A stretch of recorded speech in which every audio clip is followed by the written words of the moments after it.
오늘의 주요 뉴스입니다. 타이완 강진으로 지금까지 9명이 숨지고 1000여 명이 다친 것으로 파악됐습니다. 여기에 130여 명에 달하는 실종자가 무너진 건물 안에 고립돼 구조 작업이 진행되고 있지만 여진 때문에 어려움을 겪고 있습니다. 윤석열 대통령이 전공의들에게 대화하자고 제안한 것과 관련해 전공의들은 아직 공식 입장을 내놓지 않고 있습니다. 내부적으로 여러 의견이 나와 논의가 진행 중인데 의사협회가 우선 긍정적인 반응을 내놔 대화 성사 가능성에 이목이 쏠리고 있습니다. 전기차 배터리 손상 사고가 최근 5년 동안 14배 넘게 증가했는데 대부분 부분 수리가 가능한 경미한 손상이었습니다. 하지만 배터리 부분 수리에 관한 표준화된 기준이 없다 보니 대부분 전체 교체를 하고 있어 이에 대한 보완책이 필요해 보입니다. 올해 유난히 잦은 봄비와 흐린 날씨가 이어지면서 일조량에 민감한 농작물들이 생육 부진을 겪고 있습니다. 과일나무에 꽃이 피는 다음 주부터는 병충해 예방과 냉해 피해에도 대비가 필요해 농가의 한숨이 깊어지고 있습니다.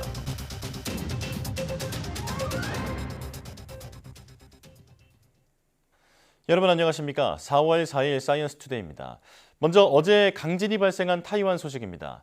타이완 화롄시 지진 피해 현장에서는 여진의 공포 속에 구조 작업이 진행되고 있습니다. 실종자 130여 명 가운데 일부는 무너진 건물 안에 고립된 것으로 추정됩니다. 김웅래 기자입니다. 위아래로 흔들리며 요동치는 도로 CCTV. 겁먹은 행인들이 뒤를 돌아보며 달리기 시작합니다.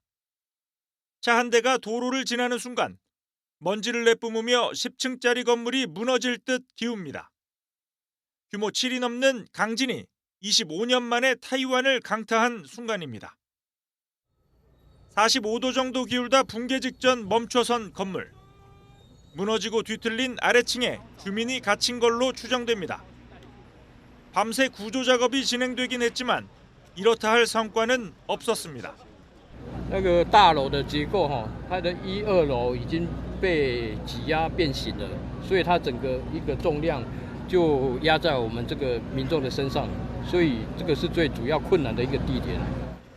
문제는 이어지는 여진 탓에 건물이 완전히 무너질 수 있다는 겁니다. 이대로 구조 작업을 진행하는 건 어렵다는 게 당국의 판단입니다. 部件的部分都往后移，那以便未来这个未来在做拆除或者是在做我们搜救的时候，还有我们现在 타이완 매체들은 이번 지진이 원자폭탄 32개를 한꺼번에 터뜨린 수준의 위력을 지닌 것으로 분석했습니다. 지진의 규모가 큰 만큼 여진으로 인한 추가 피해 가능성도 커 구조 작업에 난항이 예상됩니다. 타이완 지진 예측센터는 앞으로 사나흘에 걸쳐 규모 6.5에서 7.0 수준의 여진이 계속될 수 있다고 경고했습니다. YTN 김웅래입니다. 25년 만에 타이완 강진으로 일본 오키나와에는 지진 해일이 관측됐습니다. 하지만 우리나라에는 별다른 영향이 없었는데요. 그 이유를 김민경 기자가 분석했습니다. 타이완도 지진 위험 지역 중 하나입니다. 일본만큼은 아니지만 환태평양 조산대에 들면서 큰 지진이 종종 발생합니다. 보통 규모 5.0에서 6.0 사이의 지진이 발생했는데 규모 7.0을 넘는 지진은 이례적입니다. 25년 만에 강진으로 평가되는 이유입니다. 이번 타이완 강진은 주변국에도 영향을 미쳤습니다. 일본 오키나와에서 30cm가량의 지진 해일이 관측된 겁니다. 반면 우리나라에는 타이완 강진의 영향이 전혀 없었습니다. 이번 지진은 역단층성 지진인데 단층면이 한반도를 향하고 있습니다. 파고는 단층면의 수직 방향으로 강하게 발달하고 단층면과 수평한 방향으로는 파고가 낮으므로 한반도에는 큰 영향이 없었던 것으로 판단됩니다. 25년 만에 타이완을 강타한 규모 7.2의 강진. 이번에는 우리나라에 영향을 주지 않았지만 단층 방향이 바뀌거나 진원의 깊이가 얕을 경우 제주도와 남해안에 언제든 지진 해일 피해가 발생할 수 있다는 것을 경고하고 있습니다. YTN 김민경입니다. 미국 중동부 등 여러 주에 걸쳐서 토네이도 등 악천후가 발생하면서 최소 1명이 숨지고 수천 개의 집과 회사에 정전 피해가 잇따르고 있습니다. 미국 오하이오, 펜실베니아, 켄터키, 버지니아, 조지아 등 일부 지역에는 현지 시간 2일과 3일에 걸쳐 토네이도 주의보가 내려졌습니다. 오클라호마주와 웨스트 버지니아주에는 토네이도를 동반한 폭풍이 몰아쳐 집이 부서지고 도로 광고판이 무너져 내리며 도로가 폐쇄되는 등 피해가 속출했고 배수관으로 대피하던 40대 노숙인 여성이 폭우에 숨지기도 했습니다. 웨스트 버지니아주에서는 14만 명의 고객이 전기가 끊겨 불편을 겪고 있으며 오하이오주에서는 학교 지붕이 날아가는 등 피해가 발생해 각 주 정부와 소방당국의 비상이 걸렸습니다. 동남아시아에서 엘니뇨 등 이상고온 현상으로 섭씨 40도를 웃도는 더위가 이어지면서 열사병을 비롯한 각종 질환과 산불, 농작물 피해 등이 속출하고 있습니다. 태국 방콕포스트 등 현지 매체들은 태국 기상청이 이번 달 최고 기온이 44.5도에 달할 수 있다고 예보했다며 주의를 당부했습니다. 태국 기상청은 저기압과 강우량 부족 등으로 매우 더운 날씨가 이어질 것이라며 4월 기온이 평년보다 30% 정도 높을 것으로 전망했습니다. 태국뿐 아니라 베트남, 미얀마 등에서도 지난해부터 불볕더위가 이어지며 사상 최고 기온을 잇따라 경신하고 있습니다. 세계기상기구는 지난해 하반기부터 엘니뇨 현상으로 지구 곳곳에 폭염과 홍수, 가뭄이 예상되고 기온이 기록적인 수준으로 오를 수 있다고 경고했습니다. 전공의를 향한 윤 대통령의 대화 제안에 대해 의사협회가 환영한다는 뜻을 밝혔습니다. 당사자인 전공의들은 여전히 묵묵부답이지만 의대 교수 단체에 이어 의협도 긍정적 반응을 내놓으면서 대화가 성사될지에 관심이 커지고 있습니다. 김평정 기자입니다. 윤석열 대통령이 대국민 담화를 한 직후 의사협회의 반응은 의대 증원 전면 백지화가 수용되지 않은 것에 실망스럽다는 것이었습니다. 이전의 정부 발표와 다른 점을 찾아볼 수 없었습니다. 많은 기대를 했던 만큼 더 많은 실망을 하게 된 담화문이었습니다. 그런데 그 뒤 전국의대교수협의회가 전공의를 향해 대통령과 대화해달라고 요청했고 대통령실 역시 만날 준비가 돼 있다고 화답했습니다. 이후 의사협회의 입장은 이전보다는 긍정적으로 바뀌었습니다. 전공의에 직접 대화하자고 제안한 데 대해 환영한다는 뜻을 밝힌 겁니다. 지난주 우리 비상대책위원회에서 제안했던 대통령님과 전공의와의 직접 만남을 진행해 주시겠다는 것은 환영할 일입니다. 다만 만남에 의미가 있어야 한다는 입장도 확고하다고 덧붙였습니다. 올해 입시에 의대 증원 배정을 중지해야 정부의 진정성을 담보할 수 있다고 말해 증원 백지화를 고수하겠다는 뜻을 강조한 것으로 보입니다. 하지만 정작 당사자인 전공의들은 아직 아무런 반응이 없습니다. 내부에서는 2,000명 증원 철회가 먼저라거나 정치적으로 이용당할 수 있어 반대한다는 입장, 그리고 생방송 토론에만 응해야 한다는 등 의견이 분분한 것으로 알려졌습니다. 이런 가운데 정부는 의대 증원 2,000명 결정을 뒷받침하기 위한 후속 절차에도 속도를 내고 있습니다. 오는 2027년까지 의대 전임 교수 1,000명을 늘리기로 한 정부는 이달 8일까지 대학별 수요 조사를 진행합니다. 이를 통해 각 대학이 내년 1, 2월 채용에 차질 없도록 대학별 교수 증원 규모를 가배정한다는 계획입니다. YTN 김평정입니다. 의대 증원 인원 대부분을 비수도권에 할당하는 건 수도권 역차별이라며 수험생과 전공의들이 제기한 집행정지 신청이 받아들여지지 않았습니다. 서울행정법원은 어제 수험생과 전공의, 교수, 의대생 등 18명이 보건복지부 장관과 교육부 장관을 상대로 제기한 의대 증원과 배정 집행정지 신청을 각하했습니다. 각하는 소송 등의 요건이 충분하지 않다고 판단해 이를 심리하지 않고 종료하는 것을 의미합니다. 재판부는 증원 처분의 직접 당사자는 의대를 보유한 각 대학의 장이라며 수험생과 전공의, 의대생 등으로 구성된 신청인들은 직접 당사자가 아니기 때문에 행정소송을 제기할 자격이 없다고 판단했습니다. 법원은 그제도 전국 의과대학 교수들이 정부의 의대 증원 정책에 반발해 제기한 집행정지 신청을 각하했습니다.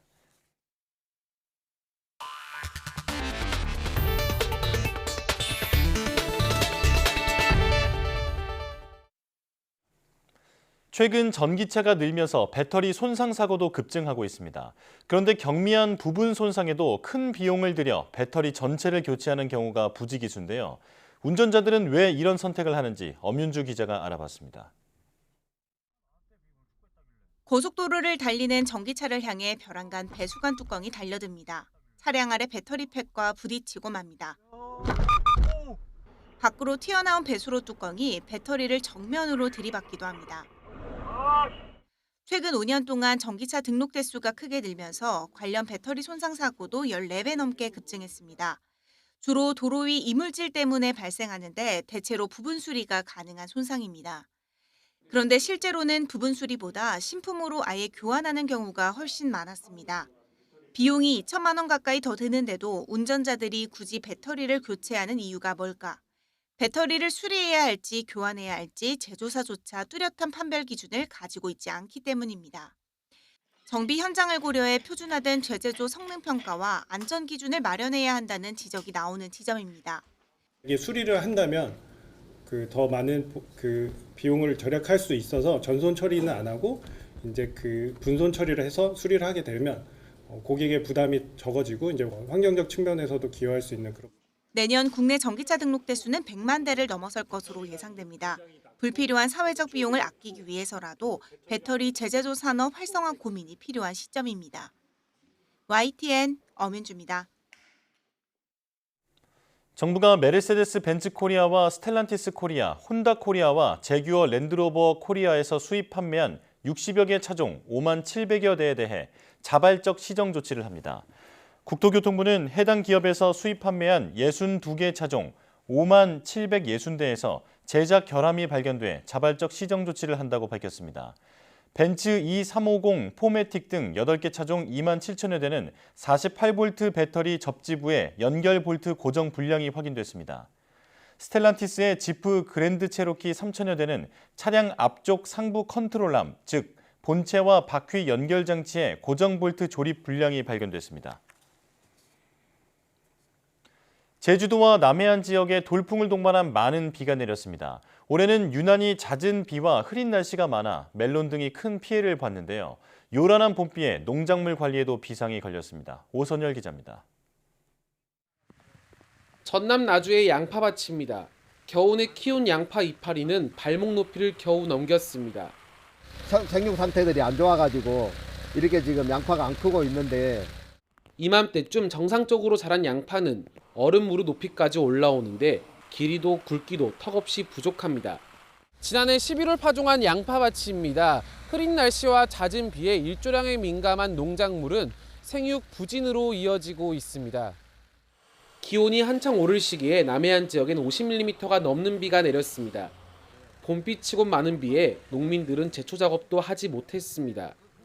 이것이 끝마름병이나 녹음병이 오기가 쉽고 또한 양파밭에서는 풀 제초 작업을 못하니까 이것이 앞으로 비가 이렇게 계속 온다고 하면은 풀밭이 될지 양파밭이 될지는 알 수 없는 상황이 되는 거죠. 고랑에 물이 고이면서 습해와 병충해 우려도 큽니다. 전남 농업기술원은 과일나무에 꽃이 피는 다음 주부턴 병충해 예방과 냉해 피해에도 대비할 것을 당부했습니다. 비가 오면은 습해 예방이 가장 중요한데 지금 배수로 정비가 가장 중요하다 하겠습니다. 화수가 지금 4월 8일에서 4월 10일 날 지금 만개일을 지금 예측되고 있는데요. 지금 비가 그치고 나면 지금 화상병하고 그다음에 흑성병 예방이 중요하겠습니다.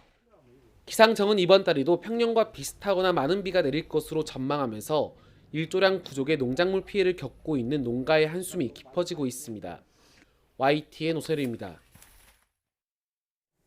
장바구니 물가에 비상이 걸렸습니다. 정부가 지원금까지 투입했지만 물가가 좀처럼 잡히지 않으면서 소비자 상인 모두 걱정이 커지고 있습니다. 유서현 기자가 현장을 다녀왔습니다. 서울 망원동에 있는 전통시장. 10,000원을 내도 사과와 배 모두 2개만 살 수 있습니다. 참외 가격도 3개에 12,000원까지 올랐습니다. 과일은 만져봐도 못하고 쪽파를 8,000원씩 7,000원 하는데 또 특별히 좀 질이 낮은지는 몰라도 좀 싼 걸 샀지. 많이 올랐지. 올라도 옥수수 좀 사고 근데 전부 비싸서 마음대로 못 사요. 과일은 더군다나 못 먹고 과일 하나 사과 하나에 5,000원씩 뭐 이러는데 그걸 어떻게 먹어.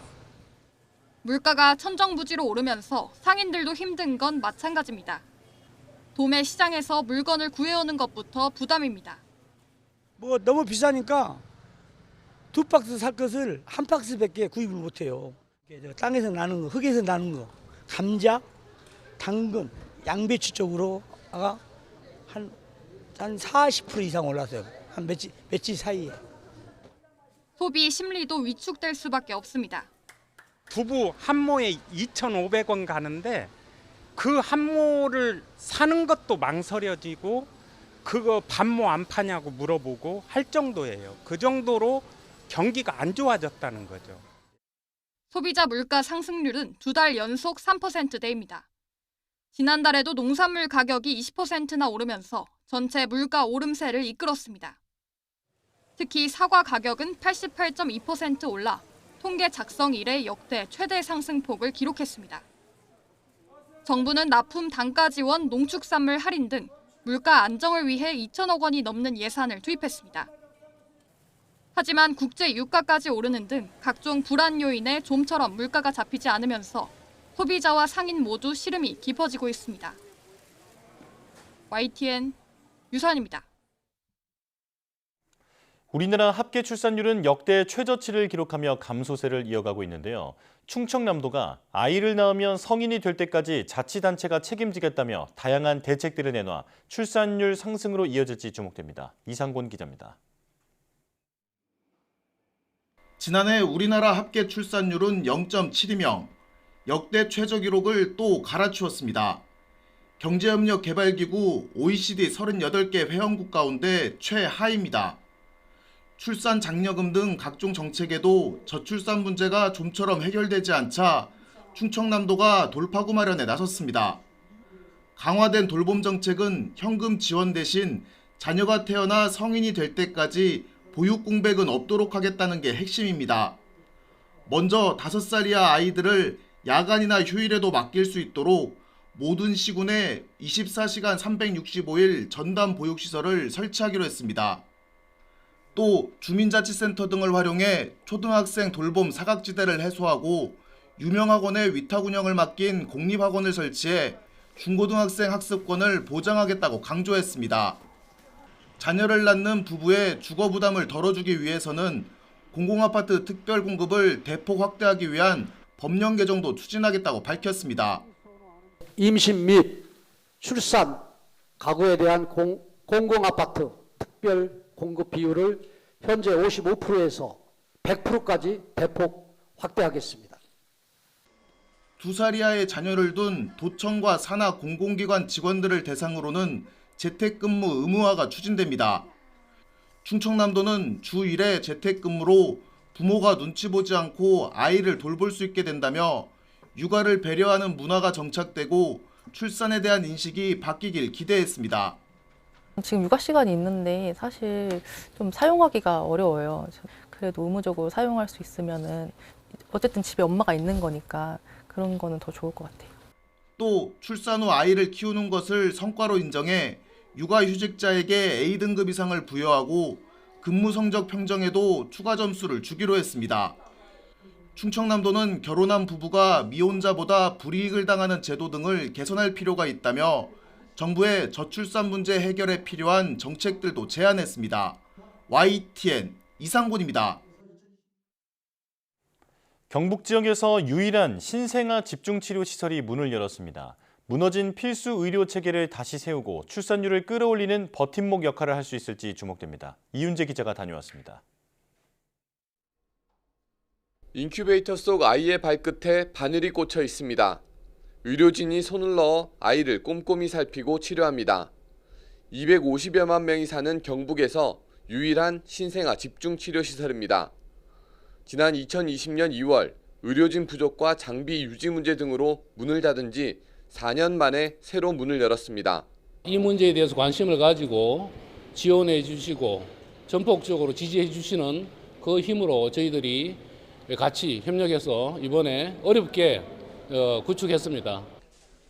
병원은 의료 장비를 다시 갖췄고 지자체는 전문의 3명과 간호사 7명에게 줄 임금을 보탰습니다. 덕분에 미숙아와 고위험군 산모분만에 대한 걱정을 덜게 됐습니다. 한 사람의 생명도 건강하고 안전하게 태어나야 되고 또 출산 환경이 개선됨으로써 우리 저출산 시대에 도움이 될 것이라고 보고 있습니다. 아이 키우기 좋은 도시를 만들기 위해서 구미시가 최선을 다하도록 하겠습니다. 병원과 지자체가 힘을 보태 만든 신생아 치료 시설이 지방에 무너진 필수 의료 체계를 다시 일으키고 떨어진 출산율을 끌어올리는 디딤돌 역할을 할지 주목됩니다. YTN 이윤재입니다. 3년 8개월 동안 국민들의 사랑을 듬뿍 받았던 아기 판다 푸바오가 중국에 무사히 도착했습니다. 새로운 보금자리는 아직 정해지지 않았지만 푸바오를 맞는 중국의 관심도 뜨겁습니다. 현덕수 기자입니다. 중국 수촨성 청두, 아기 판다 푸바오를 태운 비행기가 공항에 무사히 도착했습니다. 검역관 등 중국 측 관계자들이 먼저 비행기 트랩을 내려오고 이어서 푸바오를 실은 투명 운반함이 모습을 드러냅니다. 색다른 환경이 어색한 듯 푸바오는 연신 주변을 두리번거립니다. 살짝 긴장한 모습도 보였지만 귀여운 표정은 여전합니다. 푸바오의 도착을 바라보는 중국의 관심도 뜨겁습니다. 중국 중앙TV인 CCTV는 푸바오는 중국 워룽중화 자이언트 판다원 선수핑 기지 격리 검역 구역에 우선 들어갈 예정이라고 전했습니다. 중국 정부도 환영 인사와 함께 그동안 푸바오를 돌봐준 우리 측에 감사하다는 입장을 내놨습니다. 福宝将于今天启程返回中国，我们欢迎福宝回国，也感谢韩方饲养员对福宝的精心照料。 검역과 격리를 마친 푸바오가 어디에서 살 것인지는 아직 결정되지 않았습니다. 다만 CCTV는 워룽 선수핑 기지, 허타오핑 기지, 두장엔 기지, 야안 기지 등 4곳 가운데 하나일 가능성이 높다고 전했습니다. 앞서 중국의 주요 매체들은 푸바오 배웅 행사가 열린 한국 에버랜드에 취재진을 파견해 생중계하는 등 큰 관심을 보였습니다. 푸바오의 한국 출발과 중국 도착 소식은 다소 소원해진 양국 관계와는 별개로 두 나라 국민의 시선을 사로잡고 있습니다. YTN 현덕수입니다. 중국으로 돌아간 푸바오는 문화현상이라 불릴 만한 국민적 인기를 모았습니다. 지난 3년 8개월 동안 우리는 왜 이 판다에게 열광했을까요? 이 배경을 이경아 기자가 풀어봤습니다. 판다 푸바오가 세상에 나온 2020년 7월, 세상은 인류 역사상 경험해 본 적 없는 코로나19 공포에 휩싸여 있었습니다. 그 속에서도 아기 판다는 무럭무럭 자라났습니다. 천진난만한 몸짓에 담긴 사랑스러움은 인터넷을 타고 금세 화제로 떠올랐습니다. 예, 이쁜 짓 하는 이런 모습들이 국민들한테 너무 귀엽게 느껴진 거예요. 많은 국민들이 푸바오의 모습을 보면서 긴장과 불안을 해소하기도 하고. 놀아달라고 응석 부리던 아기 판다를 사육사는 지난 3년 8개월 동안 자식처럼 돌봤습니다. 비대면이 일상이 된 사회에서 둘의 따뜻한 소통은 또 다른 감동을 전했습니다. 푸바오가 놀던 방사장에 들어가서 혼자 가만히 앉아서 좀 생각을 해봤어요. 근데 이제 여기에 푸바오가 안 나온다라는 생각을 해보니까 저 또한 마음이 좀 뭉클해지더라고요. 문화현상이라 불릴 만한 푸바오의 인기는 수치로도 확인됩니다. 동물원 유튜브를 통해 공개된 동영상은 누적 조회수 5억 회를 넘었고 첫 돌을 기념해 나온 책들은 출판 불황 속에도 15만 부 넘게 팔렸습니다. 국민적 사랑을 한몸에 받은 푸바오의 존재감은 냉랭한 한중 관계 속에도 각별했습니다. 熊猫福宝自出生以来，深受韩国民众的喜爱，为增进中韩人民友好感情发挥了积极作用。 코로나 속에 우리 곁을 찾아온 푸바오. 그 이름에 담긴 뜻처럼 행복을 주는 보물로 오래도록 기억될 것입니다. YTN 이경아입니다.